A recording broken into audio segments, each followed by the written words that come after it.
Mohon dijelaskan bagaimana tata cara mandi jenabat yang benar dan kesunahan-kesunahannya. Terima kasih.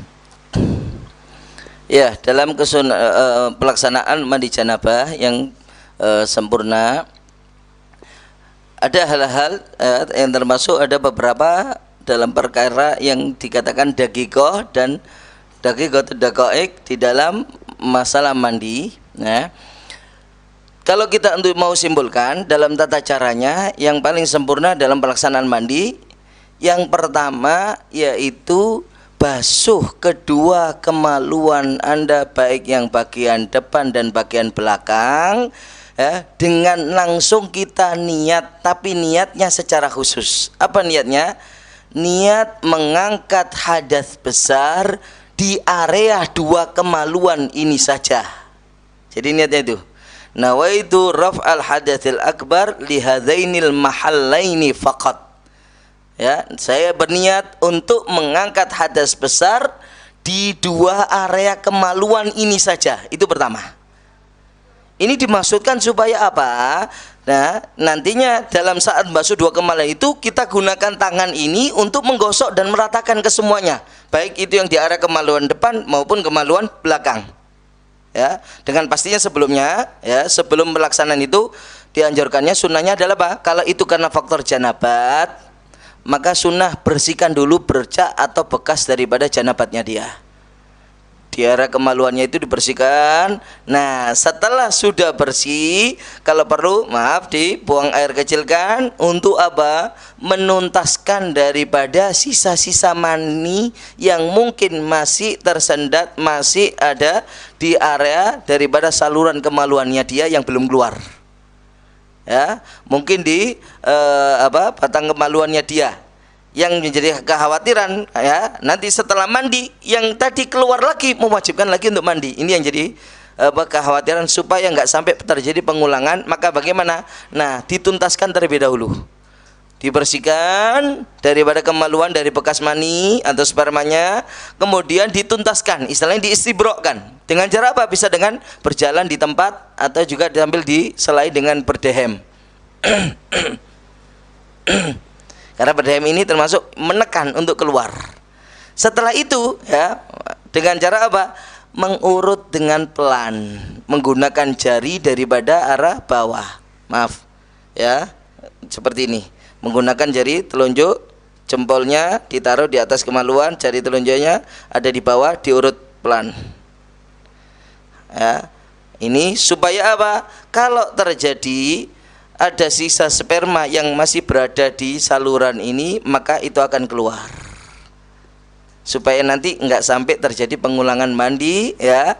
Karena kalau masih ada khawatir setelah mandi kemudian apa? Terjadi lagi ada yang tadi yang masih berada di saluran kemaluan keluar lagi, berarti mewajibkan lagi untuk mandi. Ini masalah. Ya, makanya dituntaskan. Setelah itu, ya, kemudian bagaimana? Kita niat untuk mandi mengangkat hadas besar, tapi yang tadi dengan niat hanya di dua area kemaluan saja. Ya, kita ratakan sambil kita basuh dan kita gosok menggunakan tangan kiri, yang kanan basuh begini dengan niat hanya itu. Kenapa kok pakai niat semacam ini? Karena kita perlunya ini kan harus gosok. Nah, gosoknya ini supaya pastinya nanti basuhan air itu nggak akan lepas dari tangan kiri kita.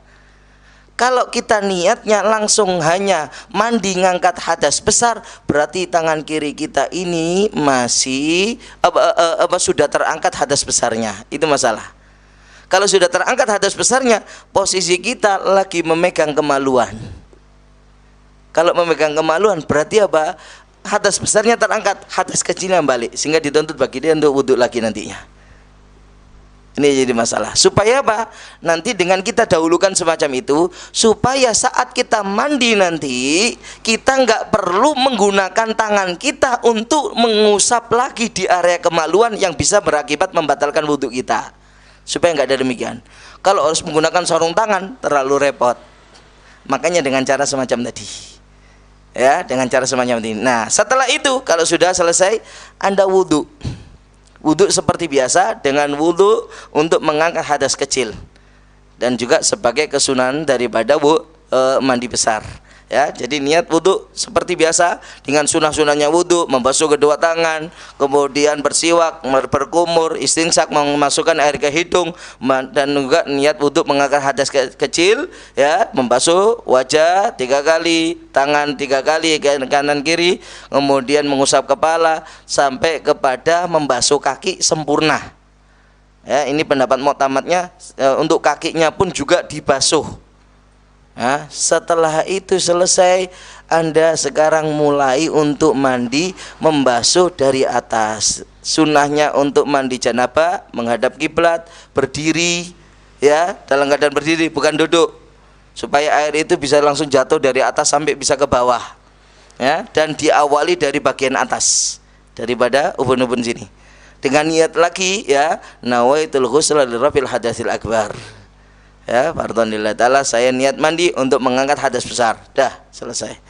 Dengan meratakan, dan saat kemudian permasalahannya yang terkadang, ya, dalam mandi itu diwajibkan untuk meratakan termasuk bagian lipatan-lipatan tubuh.